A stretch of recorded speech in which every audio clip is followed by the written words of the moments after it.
चलिए तो good morning प्यारे बच्चों, और आप सभी के कहने पर भी एसआर अड्डा बोर्ड एग्जाम के तैयारी के लिए इस नए चैनल की शुरुआत हो चुकी है। तो एकदम तुम लोग भी पूरे जोर तोड़ से लग जाओ, और 10th क्लास में भी हम लोग गर्दा उड़ा के रख देंगे। और आज हम लोग 10th क्लास में पॉलिटी में जो सत्ता की साझेदारी पिछले क्लास में शुरू किए थे उसको आज कंटिन्यू करेंगे। एकदम इस प्रकार पॉलिटी पढ़ोगे कि तुम बाकी यूट्यूब के मास्टर के तुम क्लास लेने लगोगे। ई वाला क्वेश्चन जरा बताइए, कमेंट बॉक्स में तुम क्वेश्चन करोगे। ये नहीं होगा कि यहाँ सामने लिखल है पढ़ के हम तुमको पढ़ाएं। तुम्हारे अंदर एक कंसेप्ट आएगा और एक समझ विकसित होगी कि आखिर विषय को दिया क्यों जाता है पढ़ने के लिए। तो चलिए क्लास शुरू करते हैं आज का बिना किसी देर के। और आज का क्लास में हम लोग सत्ता का साझेदारी जो पाठ पढ़ रहे थे वह आज पूरी बात हम लोग समझ जाएंगे। पिछले दिन हम तुमको समझाए थे, सभी बच्चे एकदम ध्यान दो, कि सत्ता का माना पावर होता है। सत्ता किसके पास रहनी चाहिए? तुम्हारे घर में किसी एक व्यक्ति के पास यदि पावर दे दीजिए, एक व्यक्ति को पावर दे दिया जाए कि घर में क्या खाना बनेगा, ये वही आदमी डिसाइड करेगा। कौन कब बाहर जाएगा, कब कौन घर से अंदर आएगा, ये वही आदमी डिसाइड करेगा। तो तुम्हारा घर ज्यादा दिन नहीं चलेगा। कई लोग कहेंगे कि नहीं भाई बांट के अलगे कर दीजिए, एगो मालिक रहेगा तो कैसे चलेगा। मालिक एक ही हो लेकिन साझेदारी पूरा घर वाला के हो, तो उसी को साझेदारी कहते हैं। और इसी को केंद्र लेवल पर समझना है, इसी को सत्ता की साझेदारी में समझना है। तो पहले हम लोग लोकतंत्र हल्का सीख लें। पिछले क्लास में सभी बच्चों को पता होगा, मैंने लोकतंत्र के बारे में बताया था कि लोकतंत्र के 4 स्तंभ, यहाँ 3 लिखे हुए हैं लेकिन दिमाग में सेट करना है कि लोकतंत्र के 4 स्तंभ हैं, जिसमें पहला है विधायिका।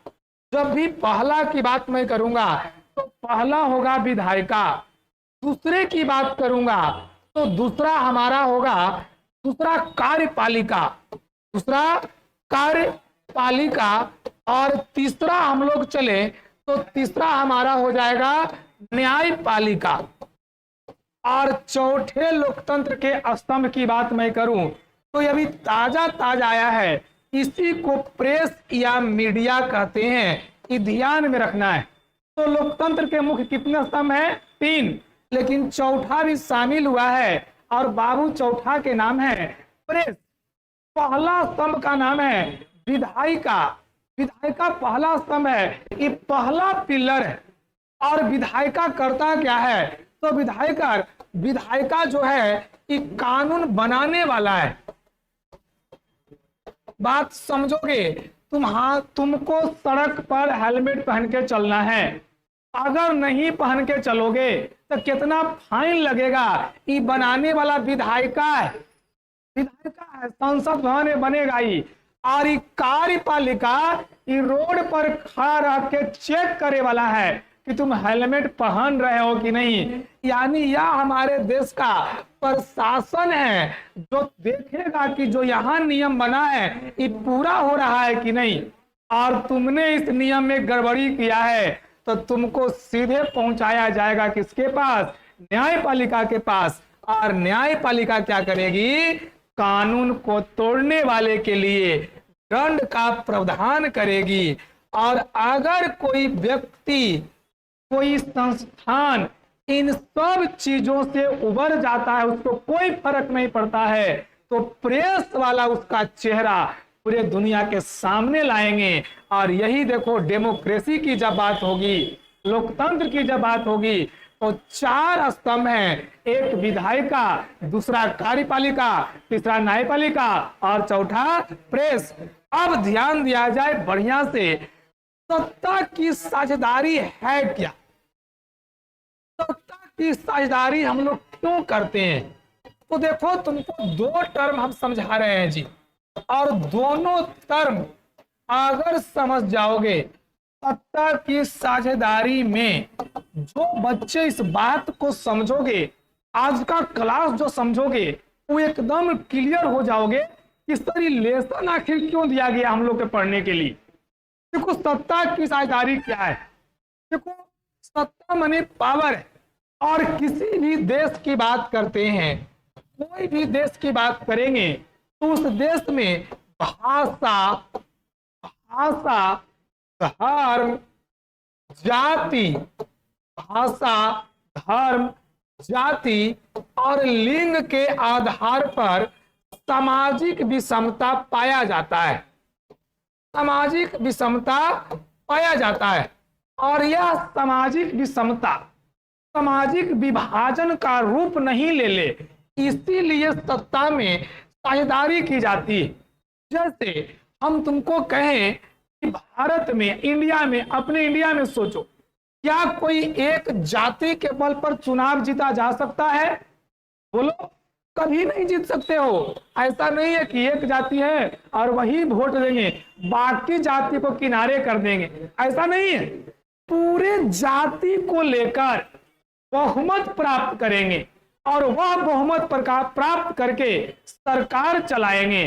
तो जब सरकार चलाएंगे बहुमत प्राप्त करके, तो यहां तुम समझ ही रहे हो, इसी को साझेदारी कहते हैं। बोलो, भारत में अब हम कहते हैं कि केवल पूरे भारत में एकदम हिंदी भाषा चलेगा, यहाँ के प्रधानमंत्री कह दें हिंदी भाषा चलेगा, क्या लगता है तुमको दक्षिण भारत के लोग विद्रोह कर देंगे? इन सब चीजों को एक साथ लेके चलना सत्ता की साझेदारी कहलाता है। सत्ता की साझेदारी कहलाता है। और सत्ता की साझेदारी क्यों इंपॉर्टेंट है, जो समझो। अभी मैंने तुमको समझाया कि सामाजिक विषमता का आधार क्या है। तो सामाजिक विषमता का आधार धर्म हो सकता है, एक देश में अलग अलग धर्म के लोग रह सकते हैं। दूसरा, सामाजिक विषमता का आधार भाषा हो सकता है, एक देश में अलग अलग भाषा बोलने वाले लोग रह सकते हैं। और तीसरा बहुत इंपॉर्टेंट है, लिंग। लिंग हम लोग देखते हैं, लिंग के आधार भी विषमता है जी। सोचो, लिंग के आधार पर हम लोग विषमता किए हुए। लिंग का आधार का मतलब, अगर हम लोग स्त्री और पुरुष की बात करते हैं तो हम लोग इसमें भी कई प्रकार के मत रखे हुए कि पुरुष है कि बाहर काम करने जाएगा, बाहर का जितना मुद्दा होगा सभी संभालेगा। स्त्री बेचारी है कि घर की काम करेगी, इस खाना बनाएगी, चूल्हा चौकी करेगी। अरे खाना बनाएगी, क्या खाना बनाएगी? तुम ही सोचो, तुम जितना भोज में जाते हो, जितना पार्टी में जाते हो, जितने बड़े होटल में जाते हो, वहां कितनी महिलाएं खाना बनाने वाली रहती है? केवल एक दो महिला, कई बार वैसा मिलेगा, लेकिन हर बार जाओगे तो बड़े बड़े भोज में, बड़े बड़े पार्टियों में, बड़े बड़े शादियों में टेस्टी खाना बनाने वाले पुरुष सेफ रहते हैं। तो फिर विभाजन क्यों कर रहे हो? तो इस आधार पर अगर बंटवारा करते हैं तो लिंग के आधार पर और जाति के आधार पर। ये देखो, हम लोग जातिवाद करते रहते हैं और यह सभी चीज सामाजिक विषमता का आधार है। तुमसे क्वेश्चन पूछेगा कि सामाजिक विषमता का आधार को लिखे, कहना है कि सामाजिक विषमता का आधार निम्नलिखित है। एक में धर्म, दूसरा भाषा, तीसरा लिंग और चौथा जाति। और इस सामाजिक विषमता को पाटने के लिए, सामाजिक विषमता को मिटाने के लिए सत्ता में साझेदारी जरूरी होता है। इसी को पाटने के लिए, इसी को मिटाने के लिए सत्ता में साझेदारी करते हैं। और क्लास पर विशेष ध्यान दो। सत्ता में साझेदारी की जब बात हो चलती है तो हम तुमको एक छोटी कहानी सुनाते हैं और इस कहानी को सुन लोगे तो तुमको समझ में आएगा कि इस सत्ता में साझेदारी क्यों जरूरी है। कहानी क्या है जो सुनो। एक देश है और देश का नाम श्रीलंका है। हम लोग जानते हैं कि श्रीलंका भारत के नीचे है। जो बच्चा 10वां में पढ़ता है वो भारत का मानचित्र बढ़िया बनाए चाहे नहीं बनाए, लेकिन श्रीलंका नीचे बढ़िया लटकाता है। श्रीलंका को बढ़िया लटका दे। अब इसी श्रीलंका की हम लोग बात करते हैं। ये जो देख रहे हो, यह देखो श्रीलंका है, ये श्रीलंका है। और सब बच्चे जानते हो इंडिया आजाद कब हुआ, तो पूछेगा कि इंडिया आजाद कब हुआ, तो 1947 में। लेकिन बोलो तुमसे, हम पूछे श्रीलंका स्वतंत्र कब हुआ, श्रीलंका स्वतंत्र कब हुआ, तो श्रीलंका स्वतंत्र 1948 ईस्वी में हुआ। जब श्रीलंका स्वतंत्र हुआ तो श्रीलंका में जो समझाते हैं, यहाँ के देखो ये जो अंदर वाला पार्ट देख रहे हो, यहाँ मूल निवासी रहते थे। यह जो है मूल निवासी, और ये जो मूल निवासी देखते हो, ये मूल निवासी श्रीलंका के सिहली थे। श्रीलंका के कौन थे? सिहली।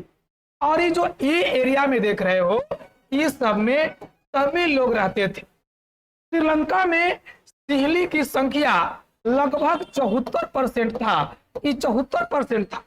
और तमिल की संख्या 18% है, ये तमिल की संख्या 18% है। और यहाँ ईसाई भी है, ईसाई 7% है।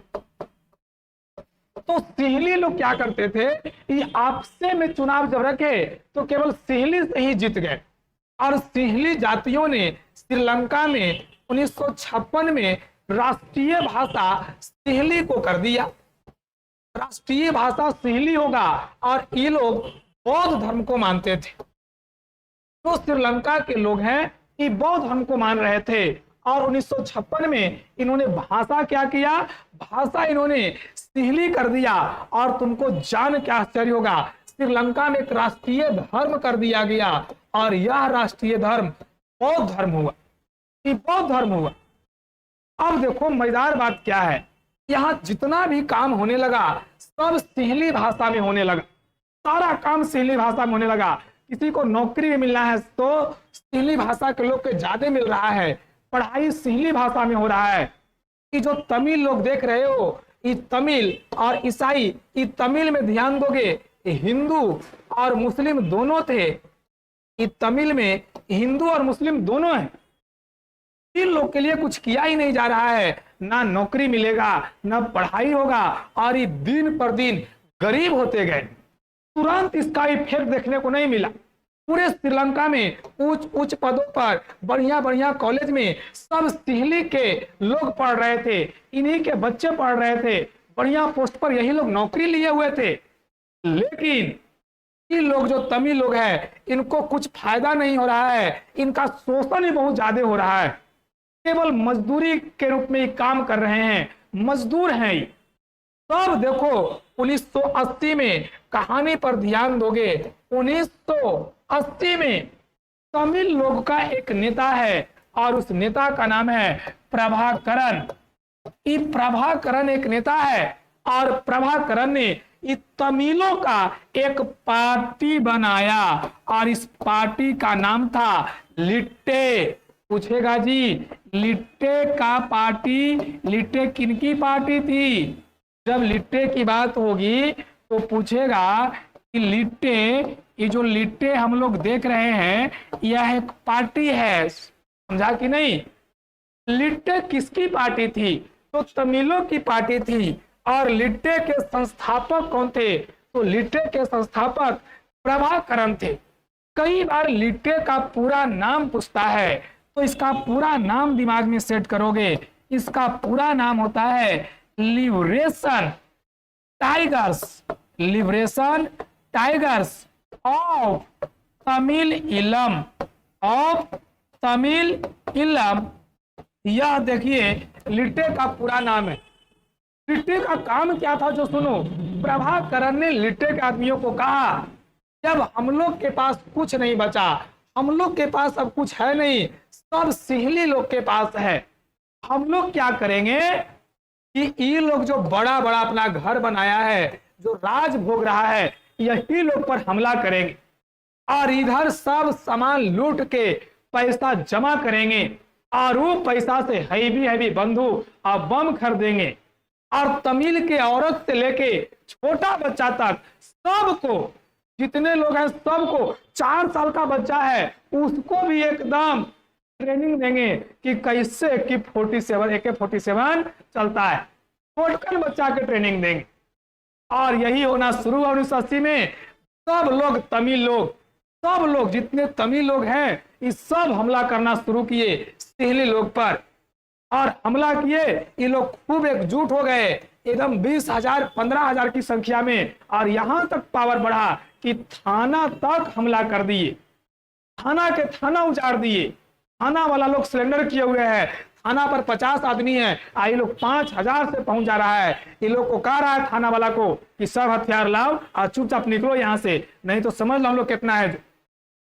थाना वाला लोग निकल रहा है और इनका सब हथियार छीन के तोप छीन के, सब छीन के क्या किया कि श्रीलंका के बॉर्डर फोर्स तक ये लोग हमला कर दिए। ये जो है लिट्टे के लोग इस श्रीलंका के बॉर्डर फोर्स तक हमला कर दिए कि हम लोग को छोड़ेंगे नहीं। तब सोचो श्रीलंका के जो राष्ट्रपति थे, वहां के जो मुख्य व्यक्ति थे, वो भारत के प्रधानमंत्री, भारत के प्रधानमंत्री उस समय राजीव गांधी थे, ये ध्यान में रखना। और राजीव गांधी से श्रीलंका के जो राष्ट्रपति हैं इससे हेल्प मांगे, मदद मांगे कि मदद कीजिए, मेरे यहाँ एकदम स्थिति उग्रवाद वाला हो चुका है। प्रभाकरण जो देख रहे हो लिट्टे के संस्थापक, वो भी राजीव गांधी के बाद एगो नोटिस भेज दिए कि बस कुछ दिन रह दीजिए, हेल्प मत कीजिए, ये लोग हम ठीक कर देते हैं, हम लोग एकदम तबाह करके रखा है। राजीव गांधी कहे कि हम तुम्हारा बात नहीं सुनेंगे, श्रीलंका मेरा पड़ोसी देश है और एक पड़ोसी दूसरे पड़ोसी के काम आएगा। और राजीव गांधी क्या किए, यहाँ शांति सेना भेज दिए और शांति सेना जब आना शुरू हुआ तो लिट्टे के आदमी लिट्टी बनना शुरू हो गए, मराना शुरू हो गए और धीरे धीरे लिट्टे का नामो निशान यहाँ से मिट गया। यही राजीव गांधी 1991 में, कब 1991 में यही राजीव गांधी 1991 में दक्षिण भारत में जाते हैं चुनाव के प्रचार प्रसार के लिए। और यहाँ देखो दक्षिण भारत से ही तमिल लोग नीचे गए थे, ये लोग देखे कि आया है, हम लोग ने हमने के बेटा परिवार वाला के ही मरवाया है, इसको नहीं छोड़ेंगे। और यही एक महिला बम पहन के इनको साथे उड़ा देती। 1991 का ये घटना है। और सोचो श्रीलंका कब तक शांत नहीं हुआ, 2009 में प्रभाकरण जब मर गया, प्रभाकरण मारा गया, तब श्रीलंका में स्थिति सही हुई। मैंने ये कहानी क्यों सुनाया, इसलिए सुनाया कि यहाँ सत्ता में साझेदारी नहीं हुआ। और सत्ता में साझेदारी नहीं हुआ तो क्यों नहीं हुआ, क्योंकि सिहली जो लोग थे वो लोग अपने चाह रहे थे कि हम शासन चलाएं। तो अगर समाज का, देश का एक भी वर्ग अपने आप को उपेक्षित पाएगा, अलग पाएगा, तो यही हाल होगा। इसीलिए आज भारत की बात करते हैं, यहाँ कोई एक आदमी नहीं चलेगा, कोई एक जाति नहीं चलेगा, कोई एक धर्म नहीं चलेगा, सबको मिलाकर चलना है, नहीं तो कहीं ना कौन विस्फोट कर देगा। बात समझो, श्रीलंका वाला हाल हो जाएगा। तुमको एक और देश की कहानी सुनाते हैं, बड़ा मजा आएगा जी। इस देश का देखो नाम है बेल्जियम। सत्ता में साझेदारी क्यों है जरूरी, आज एकदम जान जाओगे तुम लोग। देखो एक देश है बेल्जियम, और बेल्जियम में डच बोलने वाले लोग जो डच थे वो 59% थे। डच कितने थे, 59% लोग हैं। और फ्रेंच बोलने वाले 40% लोग हैं। और जर्मन भी है यहाँ, लेकिन 1%। अब देखो बेल्जियम सत्ता में साझेदारी का सबसे बेहतरीन कोई उदाहरण है तो वह है जी हमारा बेल्जियम। वह हमारा बेल्जियम है, सुनोगे तो बड़ा मजा आएगा। अब देखो बेल्जियम एक देश है, बेल्जियम, बात समझेंगे। जिस देश की हम लोग चर्चा कर रहे हैं इस देश का नाम है बेल्जियम। और जल्दी बोलिए बेल्जियम की राजधानी कहाँ है, तो बेल्जियम की राजधानी ब्रुसेल्स में है। बेल्जियम की राजधानी ब्रुसेल्स में है। और ये देखो डच 59%, फ्रेंच 40%, जर्मन 1%, ये पूरा बेल्जियम की मैं बात कर रहा हूं। लेकिन मजेदार बात क्या है, ब्रुसेल्स में जब जाओगे तो यहाँ कहानी उल्टी था। यहाँ 80% फ्रेंच बोलने वाले थे और 20% डच बोलने वाले हैं। यहाँ देखो ही कहानी है। तो जब यहाँ सत्ता का बंटवारा हुआ कि पार्टी कैसे बनेगी, तो डच देखो ज्यादा है, फ्रेंच कम है बेल्जियम में। तो इन्होंने कहा कि कुछ वैसा नहीं होगा, हम लोग 50-50 रहेंगे। दोनों मिला के चलेंगे, आधा मेरा और आधा आपका। अब देखो जब ई इधर चला तो ई हाल, राजधानी में तो थ्रेट ज्यादा है, तो राजधानी में जब चुनाव होगा, राजधानी में जब पावर की बात आएगी, तो फ्रेंच लोग भी कहा कि नहीं भाई डच इन्हें 50-50 है, तो यहां भी 58-58 रहेंगे, आधा आधा रहेंगे। और यह देखो यहां कभी विद्रोह नहीं हुआ, जहां डच कहता कि हम ज्यादा हैं, इन्हें मेरा पार्टी ज्यादा रहेगा, तो फ्रेंच इन्हें हल्ला करता कि इन्हें हम ज्यादा हैं, इन्हें हमारा ज्यादा रहेगा। लेकिन यह एक उदाहरण था सत्ता में साझेदारी का, कि अगर सत्ता में यदि देश को एक साथ लेकर चलना है तो साझेदारी मतलब सबको मिला के चलना होगा। छोटा बच्चा भी है घर में तो उसको अकेले नहीं छोड़ सकते हो, वो कौन दिन विद्रोह कर देगा कोई नहीं जानता है। तो इसीलिए देखो सत्ता में साझेदारी लेकर पढ़ना था। 10th के बच्चों को टीचर क्या करते हैं यूट्यूब वाले, वो पूरा लिख लिए, अब एक एक लाइन धर के पढ़ रहे हैं, आप फिर हटाए आप क्वेश्चन और 4 गो चॉइस। तो रटुआ तोता है, रटुआ तोता कभी भी सक्सेस नहीं होता है, नंबर भले लाएगा उसके अंदर स्किल नहीं आएगा, समझ ही में नहीं आया कि लेसन क्यों दिया हुआ है तो क्यों हल्ला करे। तो इस प्रकार तुम चाहते हो कि तुम्हारा सब विषय ठीक हो जाए, तो VSR अड्डा बोर्ड एग्जाम को जल्दी से एकदम सब्सक्राइब करो और वीडियो को अपने दोस्तों के पास शेयर करो कि पॉलिटी कैसे पढ़ा जाता है, चंदन सर से सीखो। तो आज का क्लास यही तक, बहुत बहुत धन्यवाद तुम लोग का, बहुत बहुत आभार।